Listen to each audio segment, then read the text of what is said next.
So this is where it started on the creating a bug house fence, habitat fence, wildlife fence, whatever you want to call it. Obviously I wanted a fence, but rather than just wasting that space, it's like, how can we give a bit back to nature?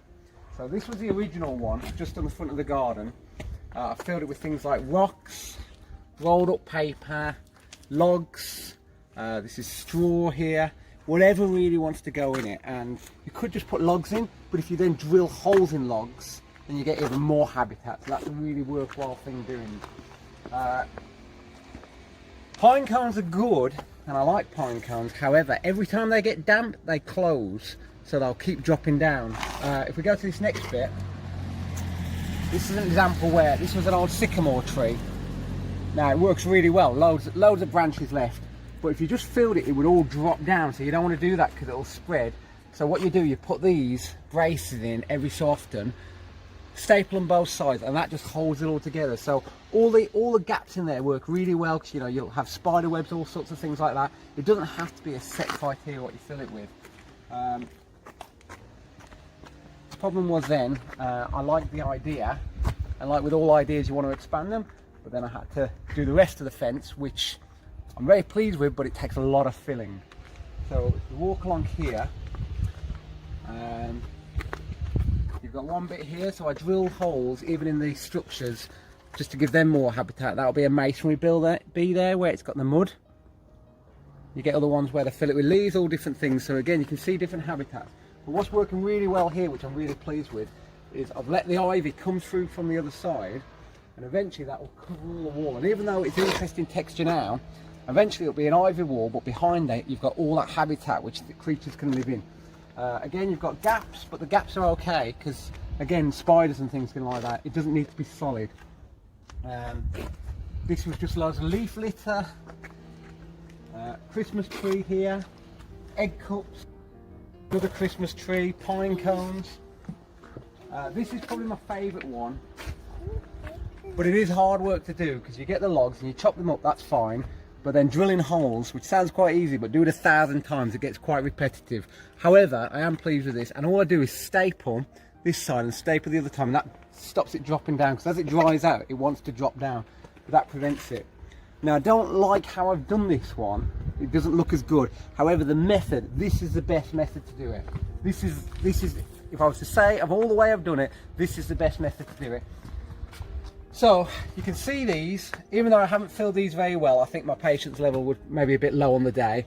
But what I've done is create windows, bricks as it were, and that way you can build them separately away from the fence, fill them up at your leisure, and then you can build a fence with the bricks. And what that does, it will make, I mean, these are all quite similar texture, but you could do, I don't know, cardboard, straw, rocks, logs, and it'll just make it really interesting, and it's definitely the easiest way of doing it. So even though I don't like these in how they present, that is the way to do it, with the bricks. Like how it was there, but with the bricks. And then hopefully you end up with a really beautiful fence, which is going to give a bit back to nature while doing the job of a fence. Perfect.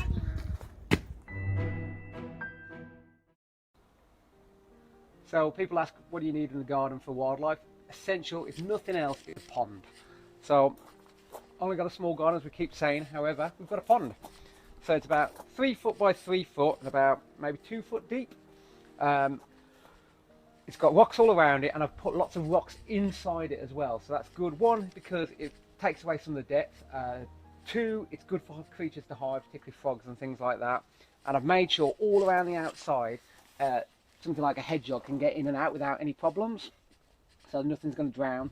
I purposely haven't put anything like goldfish in it, because even though goldfish, you know, they look lovely, they are actually an apex predator, and anything which will fit in their mouth they'll eat. So tadpoles, any insects.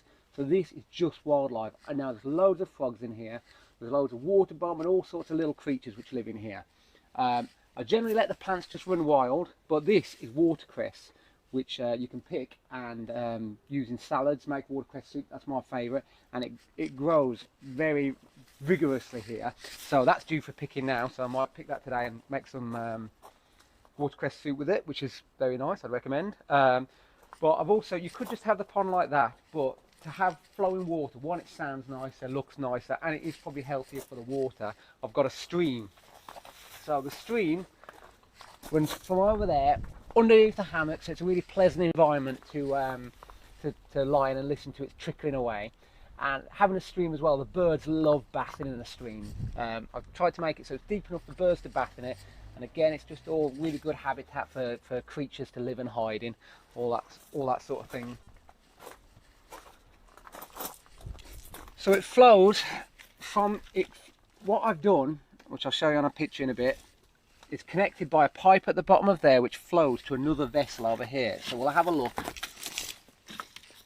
So there's actually a valve just here which I've connected in the pipe, so I can actually isolate this if needs be. And I'll show you what's under here. And again, anything like this, rocks, stuff like that, it's just all habitat. I keep going on about habitat, but that's what it's all about. It's trying to create different habitat. Oh, there's a frog here, look at that. Very nice red frog. Yeah, it looks a bit like a toad, but it's frog. Very red, that is. You can see it's all smooth. So can I just move you, please? Can I just move you? Okay, you've gone in the filter, that's fine. Quite happy there. Right, as long as I don't squash it, so it's gone on hidden in there. So it runs along the pipe here into this, and I've done these as chambers. And all this just filter out the muck, and it's just to keep the pump clear. And then the pump, all it does is go from here on this pipe there and then flows down. So it's a circular action. So if you come with me, so this is on the other side of the bug house fence which you saw the other week, so you can see inside. It looks all overgrown outside, but actually it's a perfect little seating area. Anyway, how I've done my pond, so it's the connected vessels law. So you have the pond which has a bottom drain in it, and it's connected by a pipe to this other container where the pump lives, and then it pumps out here and flows down the stream. So it's just working on gravity work on the stream. So that is how I've previously done it, and that's how that stream is. That works really well. However, I had a better idea, and this is how I've made it at my mum's.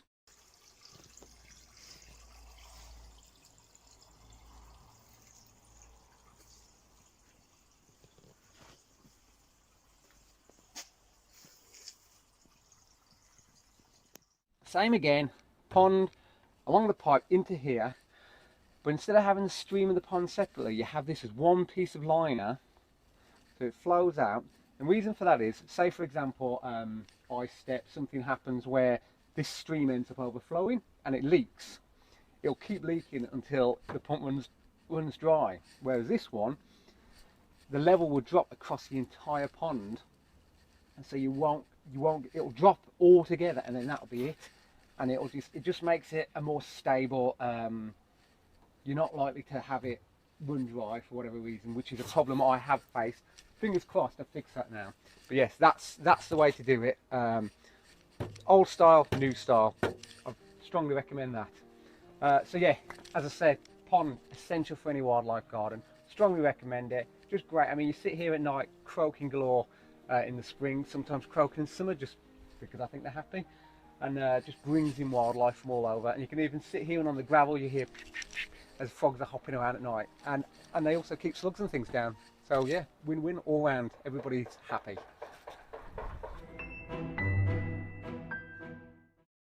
So with walls, some plants will grow up them anyway. Some plants will struggle. So we generally use trellis. So the traditional thing with the wood.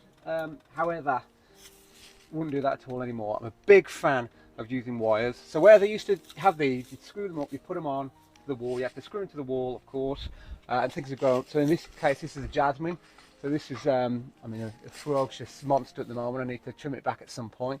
But it was happy with that, but it takes quite a lot of trellis to cover any sort of wall. So what I recommend much more now, and which from now on I'll use all the time, anytime I want any sort of trellis, is wire. So you can see a few examples here where they're running through. So the wire here. Now I've done it all the way along the wall.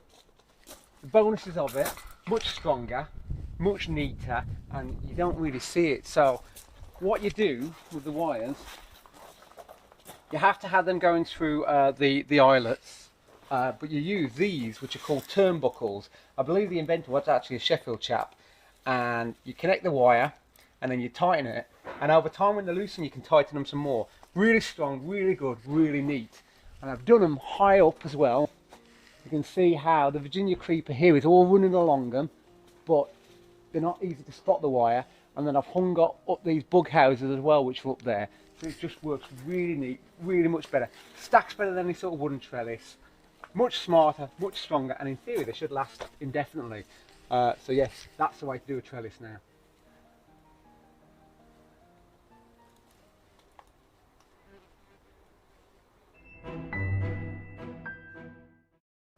So on top of the shed roof here, most people don't use the roofs, but it's too good a space to not use. It's probably the sunniest patch of the garden, so I wanted to make sure I used it.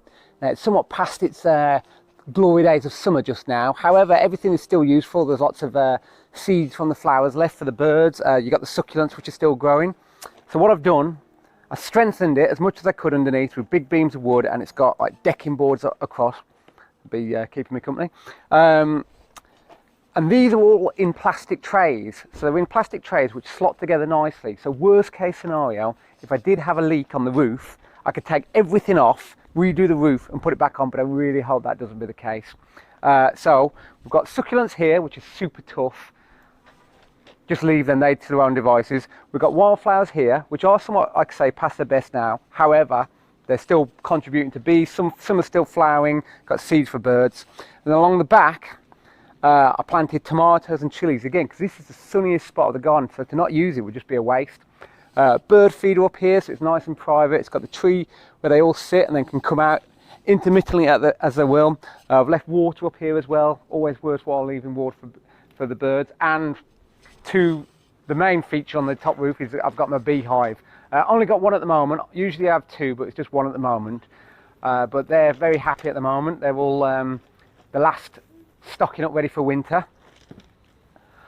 They're very calm, which is good. Even though I'm up here, they're not bothering me at all. I mean, I'm sure if I was in a bee suit and interfering, they might be a bit grumpier, but right now they're just perfectly happy doing the thing.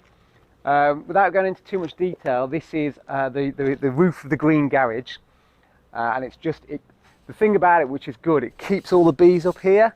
So even though we've got a school run really nearby, there are people walking past regularly. Because of where we are, the bees are up and out. They don't go down, they stay up and out, so they don't bother anyone, which is great. So even though it's such an urban environment, not a problem at all. But yeah, so this is the sunniest, one of the best patches of the garden, which no one else ever sees. However, it's just a joy for wildlife to come up here. Don't waste your roofs.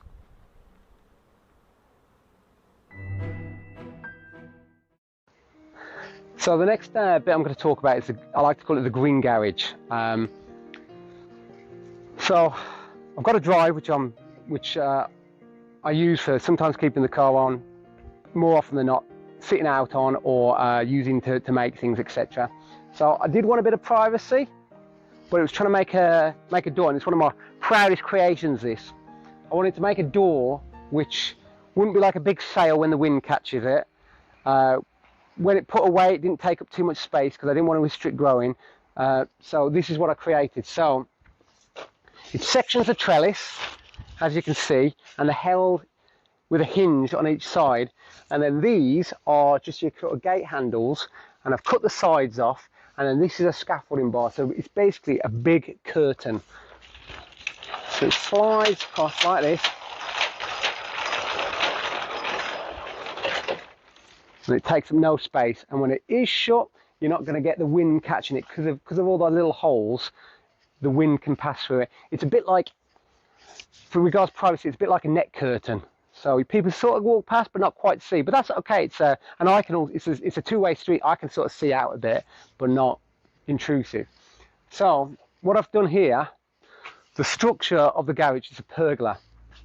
So what I've done, I've used big timbers, partly aesthetic, partly for strength, and how I've made them, none of them actually touch the ground. So this fence that I put up here, I'm sure if I did it now it would be a bug house fence, but at the time it was just a normal fence. And what I've done, I've bolted the wood to the concrete posts, and they're concrete in the ground. And then on the other side, what I've done, I've used those sort of metal spikes which hammer into the ground and put these.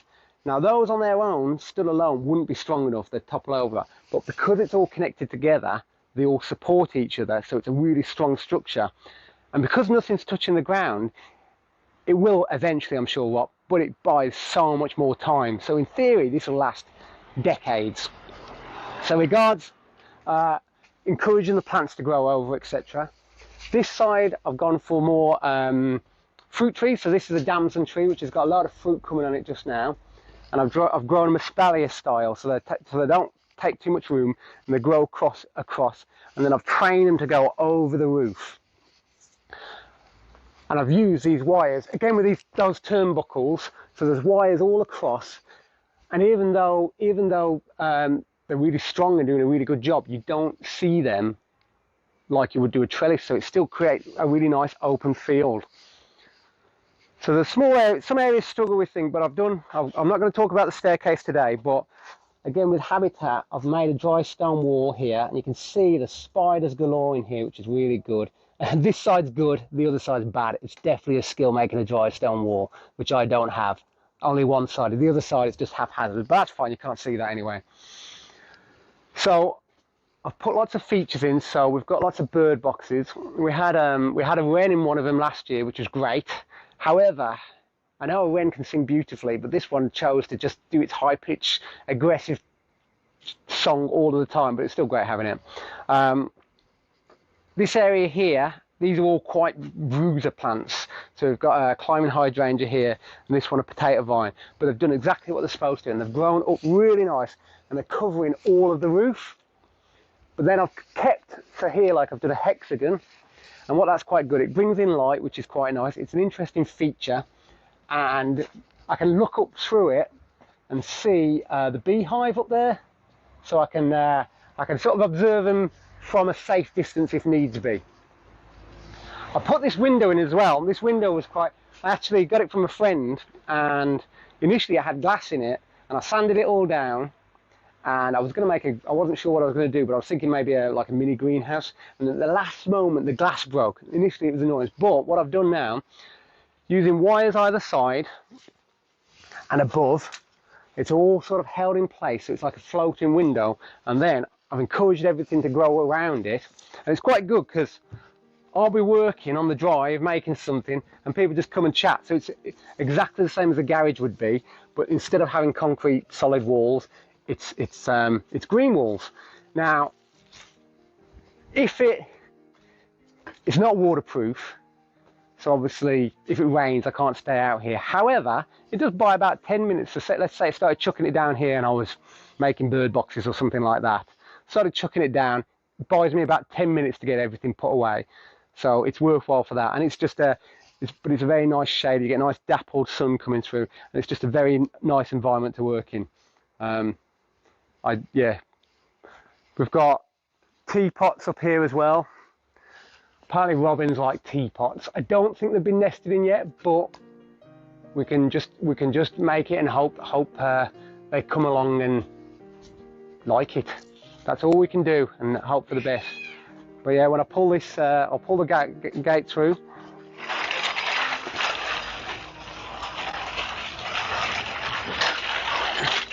There you go. Wouldn't even know it was there. An oasis hidden behind a net curtain gate. So with gardens, as I've been talking about, I love wildlife. I don't know why. I assume everyone should love wildlife, but it's very important that it's a symbiotic relationship. It is still your garden. So there's no point making a garden which is all great for wildlife, but you don't actually like being in it. So it's very important you make it a nice place for you. So it's not really wildlife related, this. It's more for your enjoyment and just an example of something I've done. So this is just old fire hose. Obviously using the fire service, agriculture, all sorts of different areas. And eventually it gets too many holes and it starts percolating. It's no good for use anymore, so it's not fit for purpose. So what do we do with it? It's no good for screwing water anymore, but there's still plenty of other uses. So it's a really strong, good material. So what I decided to do, I decided to make a hammock. So this area, I used to have a material hammock, which was good, but I'm not particularly organised at bringing it in when it rained, taking it out when it didn't. So it would maybe last a year before it was just still, I'd be quite happily lying there, then I'd fall through, which is not relaxing in any way. So I decided to make it out of this because it's just a lot stronger.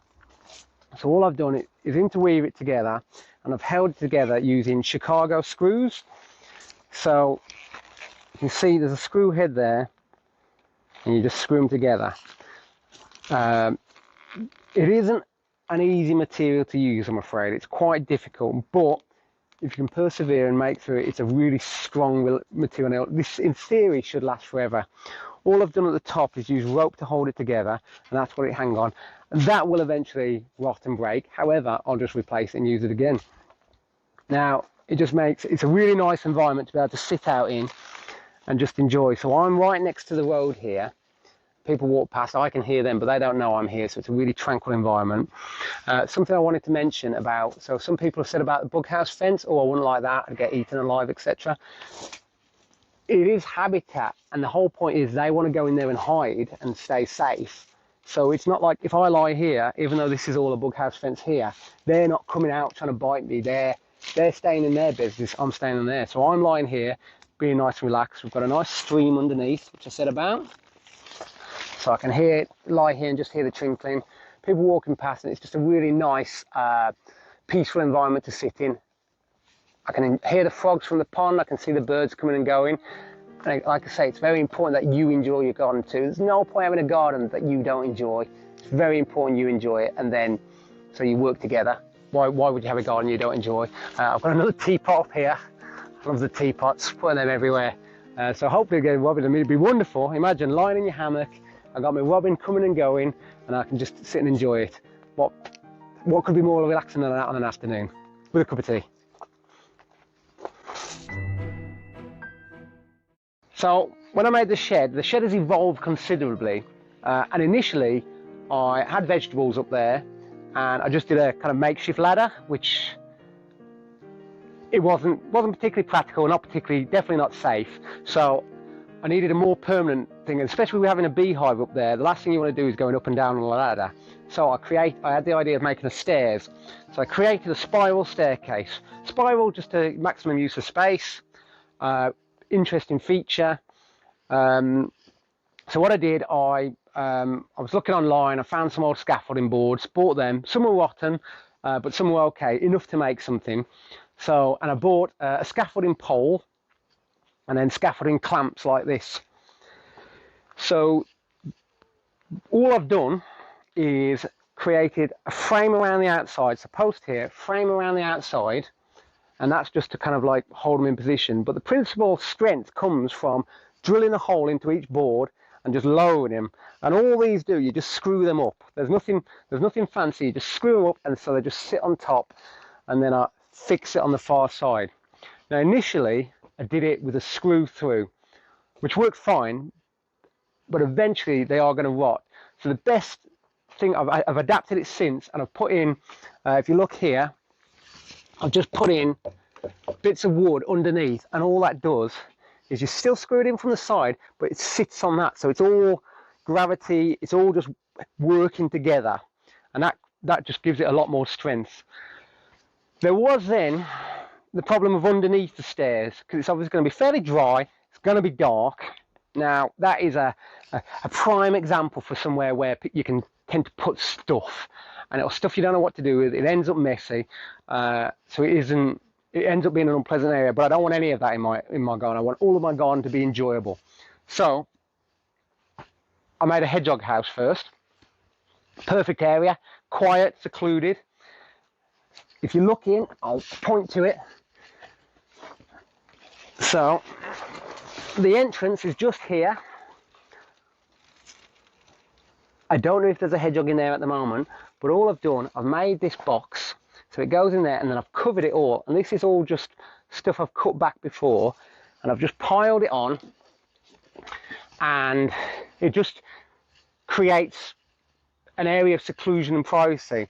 And then all I've done here, these are just logs which are piled up, and if you look under here, I mean, this is a great example. So I've just put, but look at, if you look there, see all the wood lice? Loads of wood lice. And under here, worms. Look at all that. A frog. There's always a frog. I've always got frogs, slugs. So an area which I didn't really know what to do with is actually brilliant. I mean, look at all the life just there. And I've got a few ferns and things, but it's kind of the area that I have to do least with is now the most popular environmental area. You've got spiders. I put some rocks in there as well, just loads of different things, and there you go. Absolutely massive life there. And that was from an area which I didn't really know what to do with, which was left over from something I purposely built. So it just shows that any bit of the garden can be utilised. Again, I keep going on about these wires, I use them everywhere. But again, I've done the wires here, and that's had the grapevine. So again, it just makes it a really interesting staircase to want to walk up and see what's up there. It's a bit of an unusual start, this location. We're in my cellar. This is the only place I'd ever have fake grass, in the cellar, nowhere else. But in the cellar, it works great, just to make it a bit more bright. But the reason down here is because, so just to try and keep it a bit drier down here, because cellar's obviously notoriously damp, so I've got a dehumidifier. So all I've done is done the dehumidifier, and it goes into here. It's got a sump pump in it. When it gets to a certain depth, it drains on so. Great. Now, I used to have that just go out into the garden, but again, that's a lot of water. We don't want to waste that. So I have this here. The tube is going into the garden, and now how can we make the best of it? I'll show you. So we've already mentioned that pond. I kind of forget about this pond, but this is an even smaller pond. So we said about the water coming up from the cellar. What happened was, it was kind of like a problematic situation which created this. I had one of those plastic buckets with the handles, flexible ones, probably lifting things which were too heavy. It's a big pink bucket. Anyway, the handles both broke. It's one of those things, do I bin it? What do I use it for? And then I thought, all of this water which is coming out of the cellar, which I'm not using, I could use that, so I'll make another pond. So what I've done, this is the bucket here. It's submerged down into the ground, so I dug the hole, and then I filled it mostly with rocks. You can see here, these are all rocks. I think actually beneath it they're bricks, just because I had some bricks. And I've raised the level, because what I don't want is a big bucket with no means of entry or exit, because it's a death trap. So I've actually taken most of the volume out of it by filling it with rocks. And then you can see, very accessible. I know I came out here last night and there was a lot of frogs. And that water from the cellar, here's the pipe, it comes out here and goes into that. Another slight problem I did have with it is because it's not a large area and I can't really grow plants in it just because it's so shaded, it was getting a bit stagnant. So what I've done is I bought a solar powered aerator pump, and I position the solar panel so it's in the sun, and then all you do, you just get these bubbles coming up intermittently when it's a sunny day, and that just prevents it stagnating. And just so it's another great area for things like hedgehogs to drink out of. All of these logs here, anything like that, frogs, as we keep seeing, love this sort of area. I'm sure if we had a rummage around enough we'd find one, but I don't want to disturb them, so I'm going to put this back.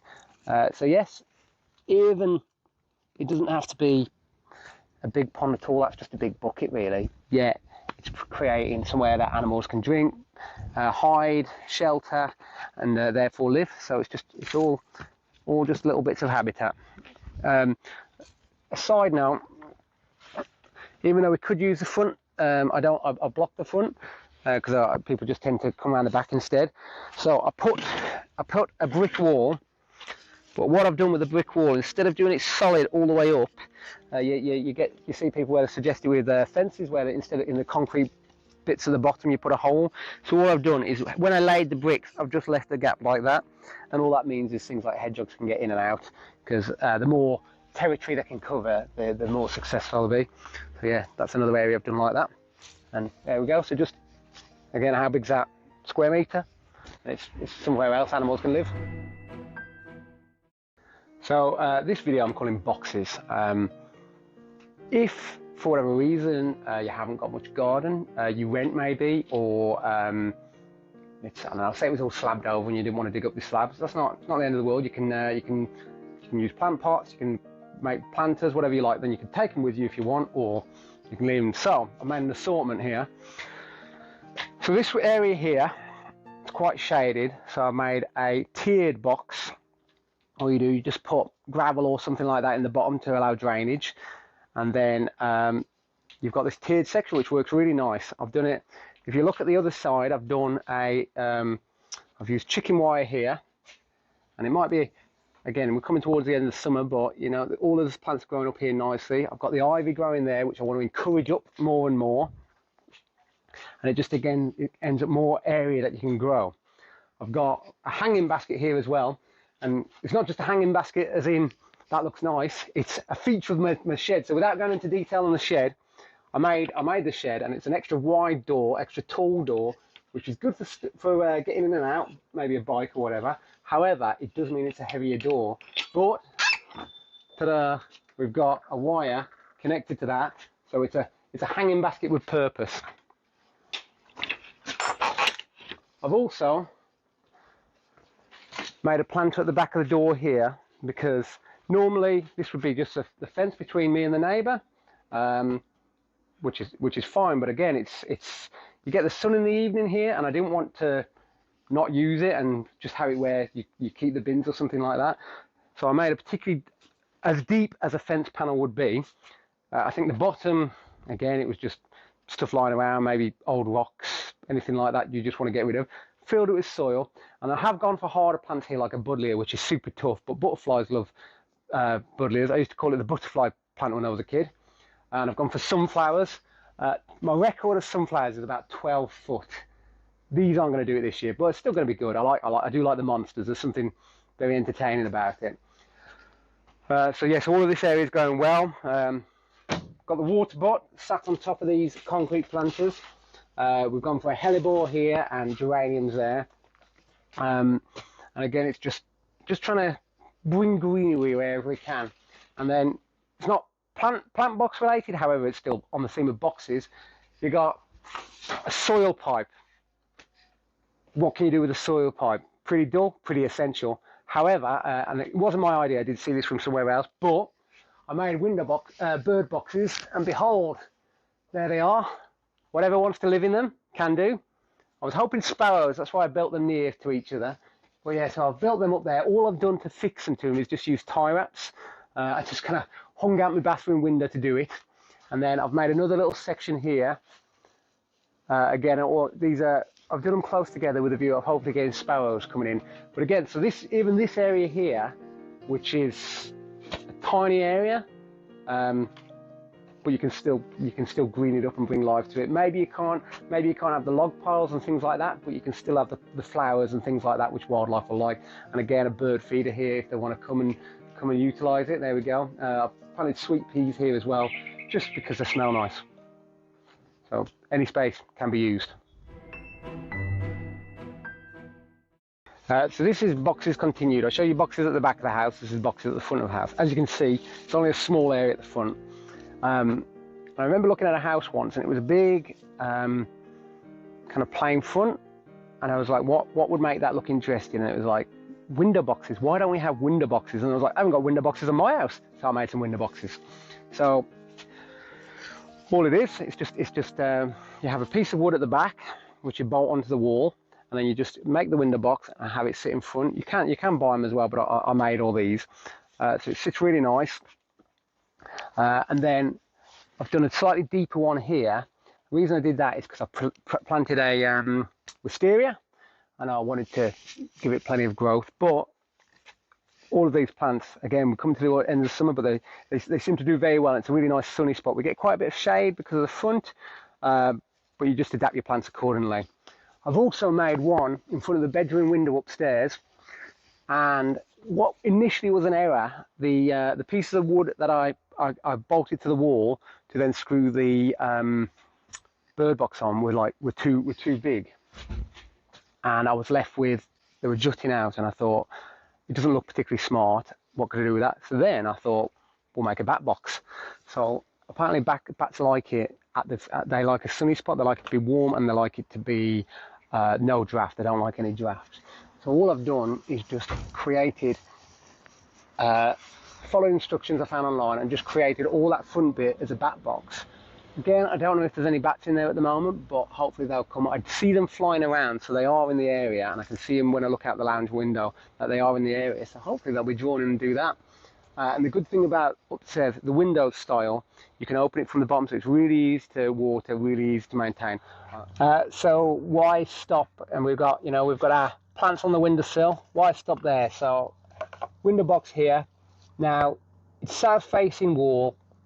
I ain't that great at remembering to water it, so with that in mind, I've planted plants which are pretty tough. We've got succulents here which are great, really growing well. I've got lavender because it's just lovely being in summer. You can have your window open, you got the smell of lavender, perfect. And it's really easy. I can open the window wide, so I can maintain, plant anything new if needs be, and water it really easily. I use these sort of things. Where you can put like bottles in, so it's like more of a slow water, and that works quite well. But yeah, window boxes, I don't know why everyone doesn't have window boxes. I think they're brilliant. On the theme of boxes, this is, you saw the hedgehog house at the back previously. This is actually for a hedgehog feeding station. So I didn't want to just put cat food out. One, because I don't want to feed local cats because they're other people's pets. And I also want to feed the hedgehog. So what I've done with this, all it is, the hedgehog will walk in, and they like a one-way route. Things like rats don't like a one-way route. They like an escape route, whereas hedgehogs, as you can imagine, are designed for a hole in that they put their bum out, keeps them safe. So the idea is they'll walk in and they come round, and then just here we've got a hedgehog bowl. And I put usually cat food, but it needs to be meat-based cat food, so usually something like chicken.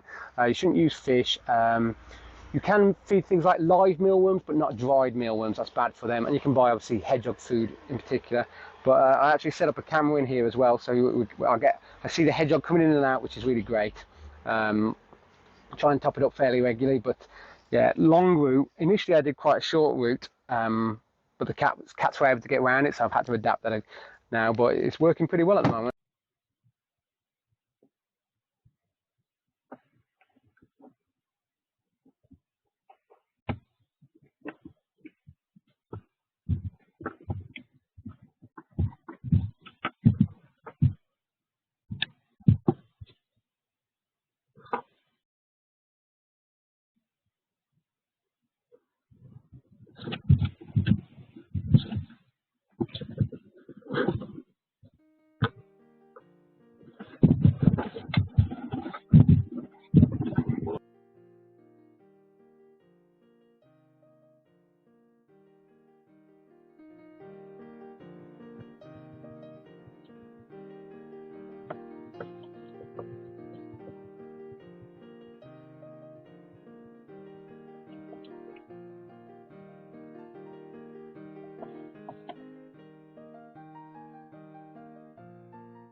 We do get a visitor fairly often, which is very pleasing. So I need to fill it up actually, it came last night.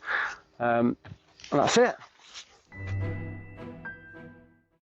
So I keep talking about gardens and doing it for wildlife and things like that, but again, it's very much got to be a symbiotic relationship with your garden. You want to enjoy the wildlife, you want to create homes for the wildlife, but it's also important that you get to enjoy the garden for you. So if you come through this arch, I've made a seating area. So this covers lots of different features here. We've got the inside of the bug house fence here, as you see. Again, what I want to emphasize, I don't get lots of insects flying around here because of the bug house fence. They stay in here. So we've got spiders here. There's a spider web here. Another one up here, which will actually help with not having flying insects around. But it's a very nice, quiet area to be able to sit while next to the main street. But here, you will never know it. I've also, because space is so premium, I didn't want to just make a bench seating area. I wanted to make it storage, so perfect. I could have made a waterproof, but I've just kept it so water can pass through. It just makes it easier. And this is perfect for keeping plant pots and things like that in. This side a bit more just stuff shoved in, but really valuable storage space in such a small garden. Now, I've done along the bottom here, I've still done bug house fencing. I seem to do that everywhere I can. And this, even though it is providing habitat for insects, one of the best things about this, it just makes it more interesting. If it was just solid wood, it would be quite stark, quite dull, quite plain. Whereas by doing this, it just makes it an interesting texture. I had someone ask the other day about what sort of diameter to do, thickness for the bug houses. It doesn't matter at all. Yeah, thicker is probably better, more habitat. However, if you do the thin ones, they're a lot easier to fill and they just provide an interesting feature. So yes, I've done in here, you can see here there's lights. So I've just done these little solar lights. I've got these up everywhere, so when you sit here at night it's all lit up really nice. We talked about the trellis gate again. This is like a smaller version of that. So the wind tends to blow this way, so that is west face. It tends to come down here, and by putting this screen up again, it just shelters it really nice here. And all that is just on a little hook, and that's to the front, which you've seen before. We've got jasmine, the monster jasmine here, which is a real thug of a plant. So you just sit here in the evening in summer, smells beautiful, really tranquil area. It's a really nice area to sit having some drinks. So it's very important that the garden is for you as well. Make it so you enjoy it, and then what you're going to be happy to make new things, be part of your garden. Very important that you enjoy it too. So this garden, the thing with this garden, it's quite a long, thin garden. Now the problem with that is it can be very corridor-esque. So to do that, you want to break it up and make it into. I'm a big fan. Any garden you could do this one, but I'm a big fan of zonal gardening.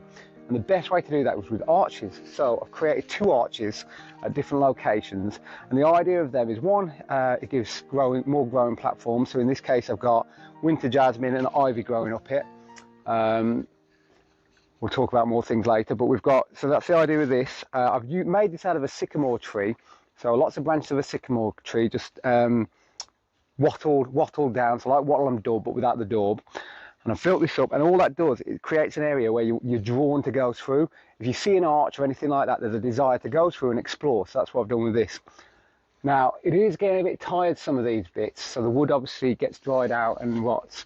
But what I've done, I've used this wire again, and I've pinned it either side, so it's there's one this side and one that side, and that just holds it together. And again, it gives plants. So you've still got the natural look of the wood and all of that things. Again, you've got all your spiders, loads of spiders in this garden. But by having the wire, it just makes it a bit stronger.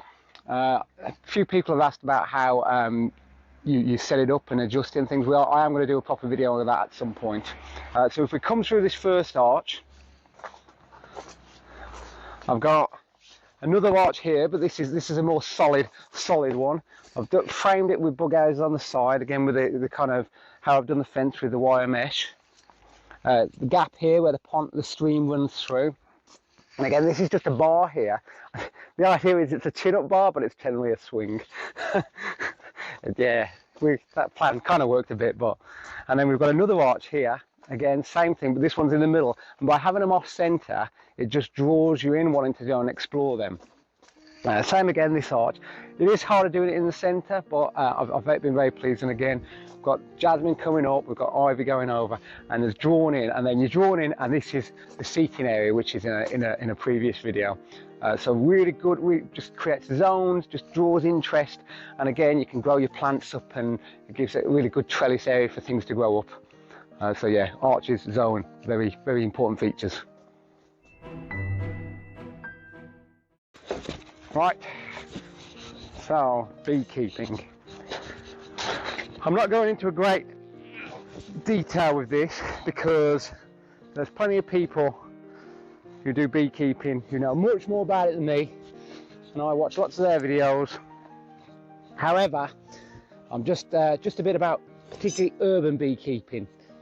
So we're on my shed roof, which I initially planted up just as initially it was vegetables, then it was wildflowers, and then I decided I wanted to keep bees, so I did a beekeeping course with Sheffield Beekeepers Association. And anyone wanting to keep bees, I strongly recommend you do a course. One, for the knowledge, because it's one of those courses you do and you feel like at the end of it you don't actually know anything because there's so much to learn that you didn't know about learning. 2, by being a member, it just connects you to many people who know a lot about it, really knowledgeable. It's good for the social aspect too. But I have one hive at the moment. Winter's coming, so we're getting it ready for winter. So all I'm doing now is just having a little look, making sure they've got plenty of food and stuff for winter. So hopefully they'll be okay. They seem healthy, they seem happy. So we're going to have a look. But yeah, definitely do a course. But by having them up here, what works really, really well is, even though there's a school in there, no one knows about these being up here because they're all up and out. They don't go down, so they don't tend to, so these bees probably won't go here because this is in the immediate vicinity. They'll go further away, so it works really well. Right, so let's have a look. This is just some old honey which I'd put on the top just to get clear, so that's fine. Got my scraper. So we're going to be able to get rid of that soon.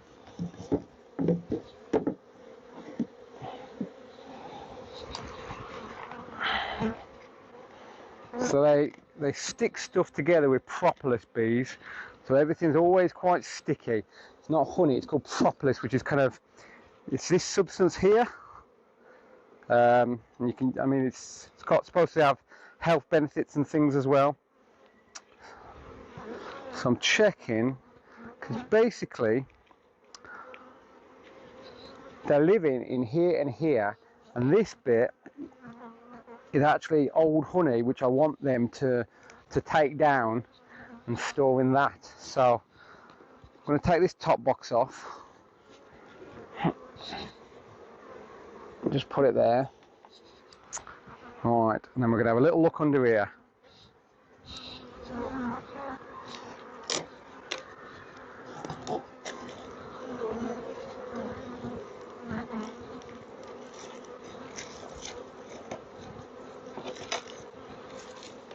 So, how are they? Let us see.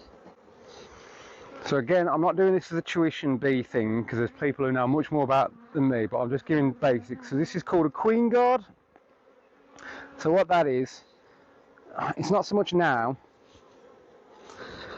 but when you're getting honey on it, you want the queen separate to the honey because you want her in the area where she's laying her eggs. And all this is just a mesh. These bees, these are all worker bees, they can all get through, but the queen can't. So that's all that's for.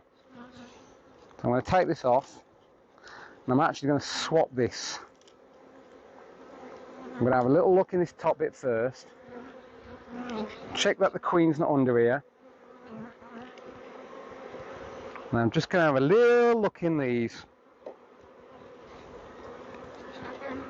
And if she's not here, great, because I want her down the bottom. So see all that? I want this full. I want this full for winter. And that there is capped honey. And that's good. That means I want this full. As soon as this is full, the sooner I can just leave them completely alone and they'll have enough stores for winter. And I think we're pretty close. Because we don't want to open it during winter because we don't want them getting cold and being disturbed and all this is. So I've already had some honey from here,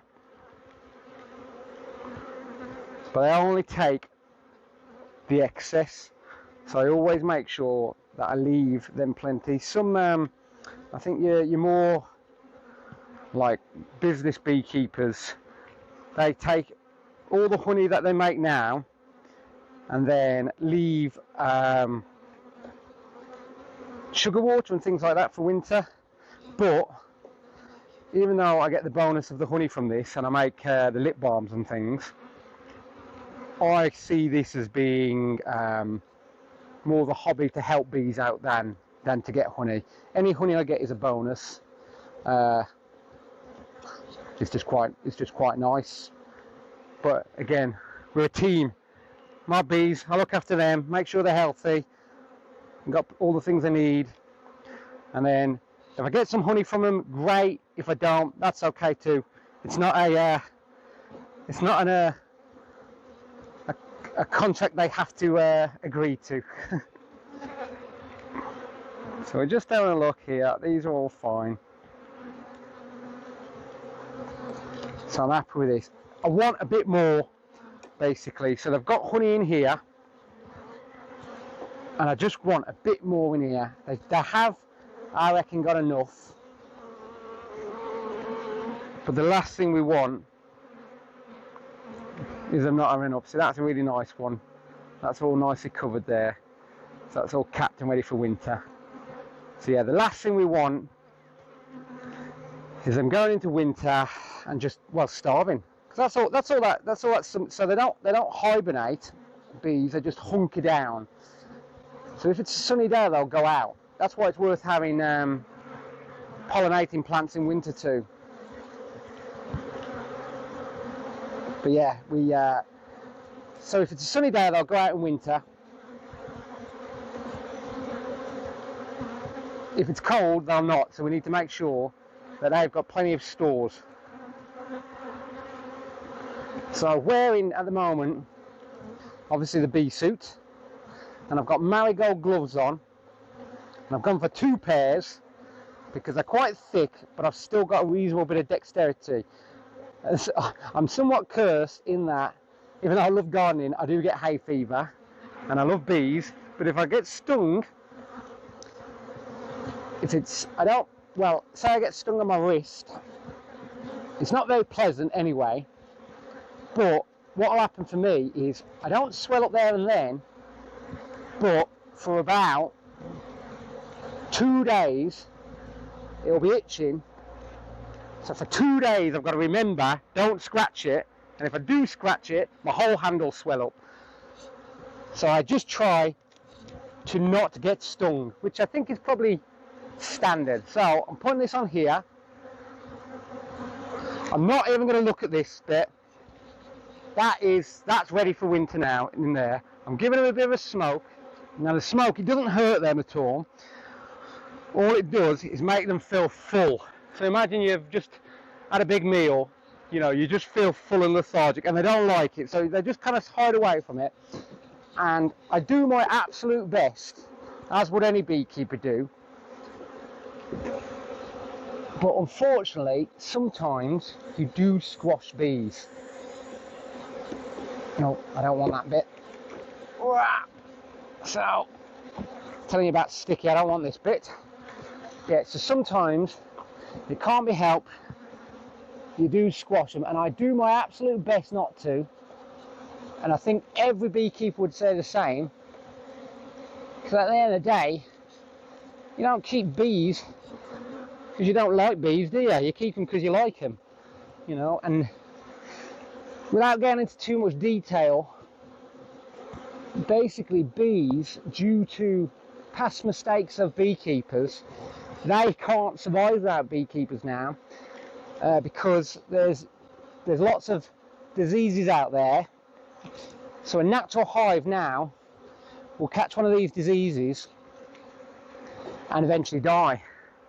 So unfortunately, bees need beekeepers. And I understand the principle of, like, if it hadn't been bad beekeeping in the past, they wouldn't need them, but we are at that situation. So this is all good honey, see there? But it's in the wrong bit, basically. So what I'm trying to do is get them to take that down into stores. So again, try not to squash any. I'm just opening that up a bit. And then hopefully they'll come up. Oop. Didn't want to do that. So there they are.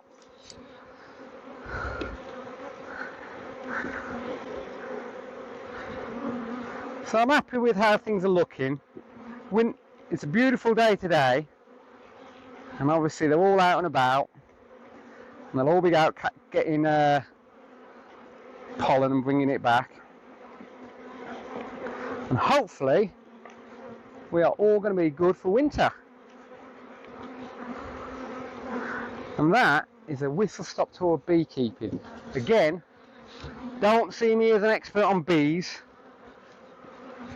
I'm very much learning all the time. However, I like keeping bees, and I'd recommend keeping bees. If nothing else, because you're definitely doing something for wildlife, but if you are keeping bees, make sure you're part of a group and that you're a responsible beekeeper, because it's a hobby that you shouldn't get into blindly. I mean, even now I get a bit sometimes overwhelmed when there's a lot of bees around me. However, I do get a lot of pleasure from it. So we see from the front now, they're okay. If you have a look, you see here, you got one there, you got dark, quite orangey pollen there, other orange pollen, so you can see they're coming in. There's some more pollen, so there's about 3 different pollens you can see there. That one there is very bright. And they're just coming, they're all coming home now. You can see the wasps, some wasps around too, but everything in that beehive to me looks good. I don't think there's any problems, and hopefully they're going to be all, they look strong, they'll be good for winter, and hopefully we'll have they'll survive till spring and we'll have another successful honey crop from them.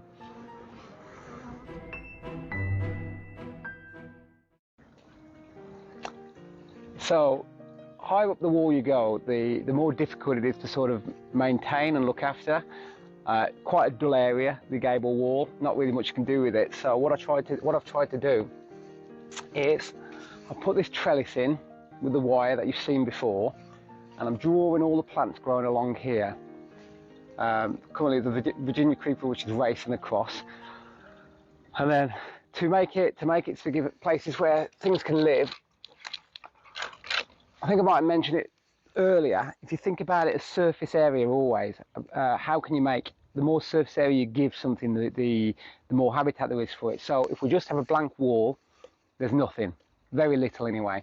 If we then put wires into it, there's something to grow along, there is habitat you can grow the plants on, again more surface area. But I've made some of these as well, and all these are just little hexagons, and I've filled them with various things. In this case I filled it with bamboo and logs and just drilled some holes in the logs.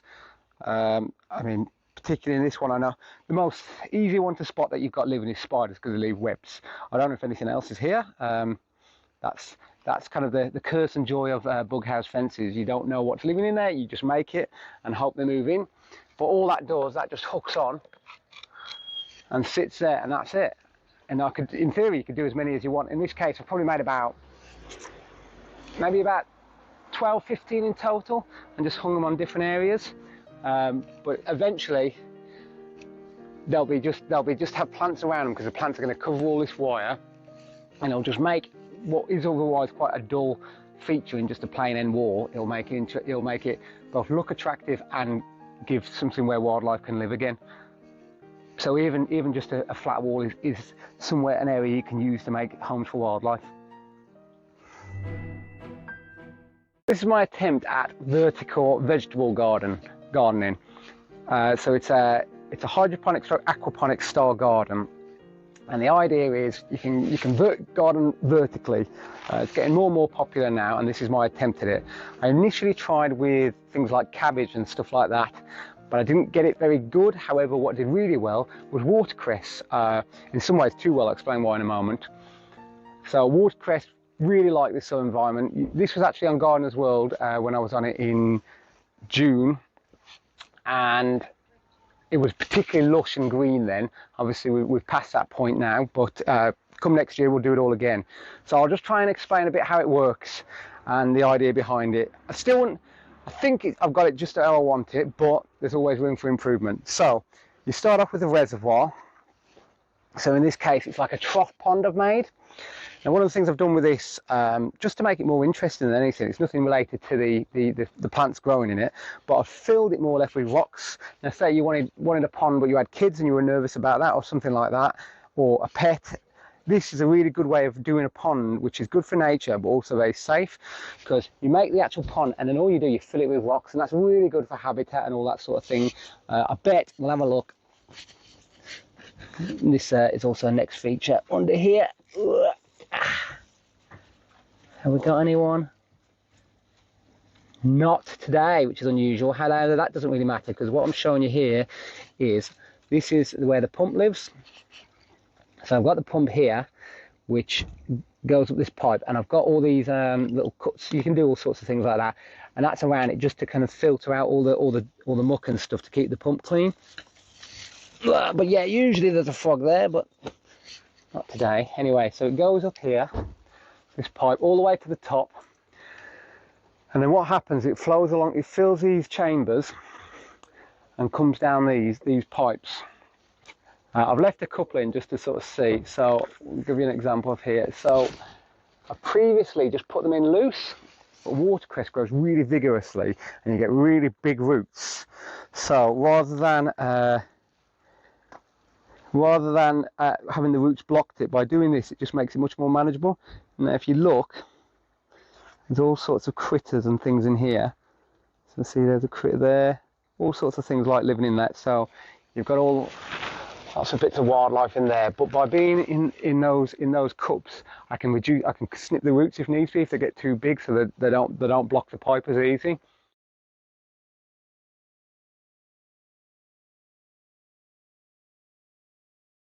Now, when you first plant it up, you need lots of water in each tube, but as it gets bigger, the roots fill out, so they don't need the water to be as deep. So what I do is use these pipes, and all these are, I've cut a hole in the bottom. There's a rubber seal here, and if you look at this bit here, you can see where the depth is. Now, say that's too deep, all I do is pull the pipe down a bit, and that'll drop the water accordingly. So I can adjust the water level to whatever depth I want it to be. That's fine. And I can do that on each part. Now, ideally, what you want to do is have these at each end, so that should be at this end, that should be at that end, and that should be at this end. It's only just because of over time of making it and adjusting it that's like that, but that would be the ideal, because then it works like a river. Pump wise, it doesn't need to be a heavy flow, it doesn't need to be a strong flow, just a steady, because it's not the idea. It's like a little stream, and then it all comes down here eventually, and again this keeps it all oxygenated. So it's all nice clean water, and then it goes back and all around. So you just keep doing that. Occasionally, I've got the tap here, so occasionally I need to top it up. I use rainwater if I can, but if it's in the middle of summer, the only problem with this, well, it's not a problem, but obviously that's a lot of water, it's a lot of surface area, so that's a lot of evaporation. Now with the pots in it sealed, it does reduce it considerably. However, I will have to top it up occasionally, but it's the maximum of use of water you can get for gardening, I would say. And I do intend to expand on this, but this is still the experiment stage. But hopefully, if I manage to get it successfully, I'm going to expand on it. And something you can do, say you had a big fish pond or something like that, you can incorporate this with a fish pond, because obviously fish are pooping, and that's all really good nutrients for plants. So you could have, say this was a big fish pond here. You do exactly the same system, but it'd be your fish fertilising it. So it would go around, plants would clean all the water, and then it would go back into the fish pond. So that's another method of doing it. So yeah, I'm very keen on the idea of this, and it's something I want to really expand. And this is the pilot scheme, as it were, but it's the best use of growing space you're going to get for a vegetable garden.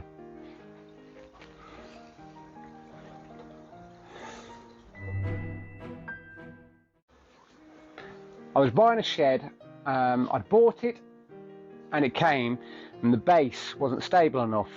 So they took it away and I made the base.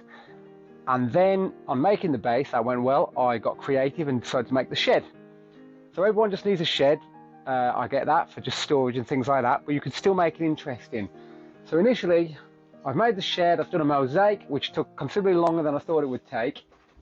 I've done a lot of screws on the wall like that, and that does two things. One, it just makes it a bit more interesting. So in this case, I've done it like the silhouette of a tree, and you can see all the spiders and things are nesting in it. So it's also, again, making it so it can be used as habitat.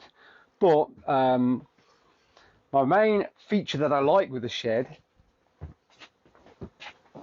is this. So this was the first bug wall. This is where it all began.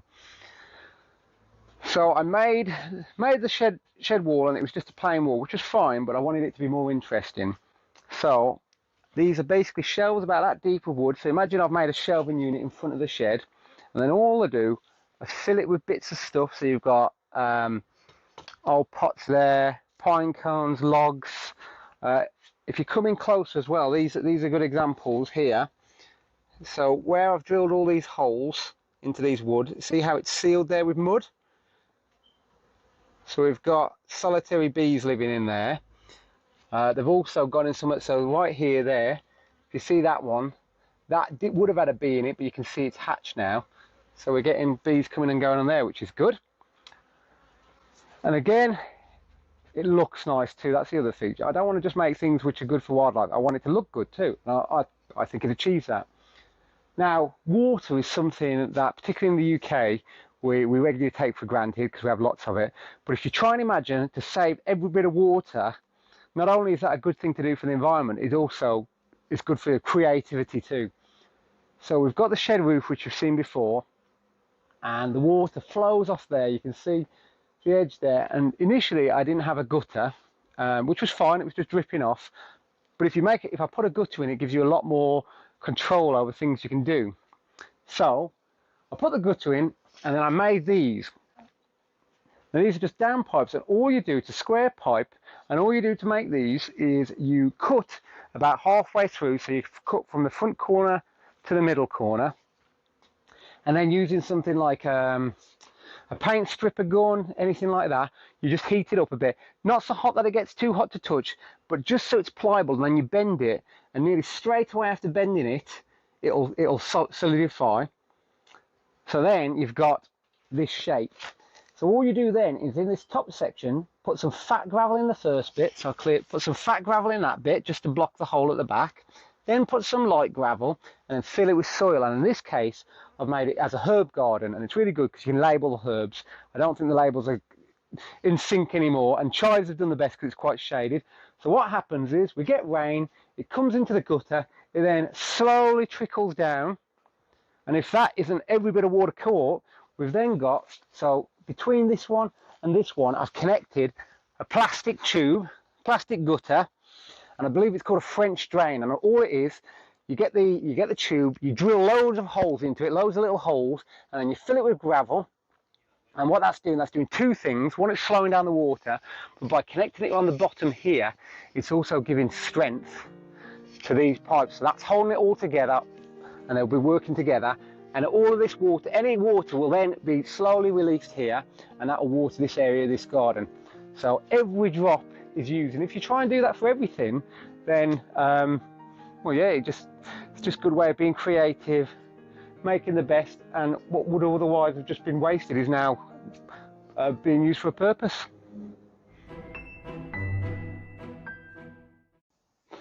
Plants don't need to just stay outside. You can have plants in the house as well, which I love. Plants are brilliant. Now, obviously, I accept wildlife not in the house. We've done our bit outside for wildlife, so that's okay. So we're just bringing plants into the house. Don't worry about wildlife. So it's a team effort with plants in that they want to live, you want them to live. So as long as you're working together, it should be okay. I'm no expert on plants at all. I'll be the first to say that. However, from what I can gather, the most common cause of plant death is overwatering. So a healthy bit of neglect seems to work well for them. So this is the king of my plants, I would say. This is devil's ivy. I think my sister bought it for me about 4 years ago, and it was about that big, and it just kept growing, and I wanted it to keep growing, so I've kept it growing. So it goes up to the top, and then I split it, and it goes round both sides of the lounge. So it comes on in here, and then it goes down the middle, and it's just about reached this corner. So in theory, I could keep encircling it, but at some point it's going to need moving, I'm sure. So I need to be able to bring it down, which is going to be difficult to do. Semi-succulents are my favourites, just because they're quite tough. So this one here is a money plant. This one's here, witch's fingers it's known as, and they're just very, very tough. However, a bit of a just-in-case method, which seems to work well. If any plant is struggling, I find that giving them a summer holiday works great. So stick them out for summer, somewhere they get plenty of light, plenty of water, and just forget about them. And they're like, from my experience, that's actually brought them back when they've, for whatever reason, gone down. But yeah, they're good for the feel in the house. I think they're good for the air quality, all sorts of things. So don't the garden come inside. I accept not to the same level, but bring plants in with you. It's only going to make you feel good.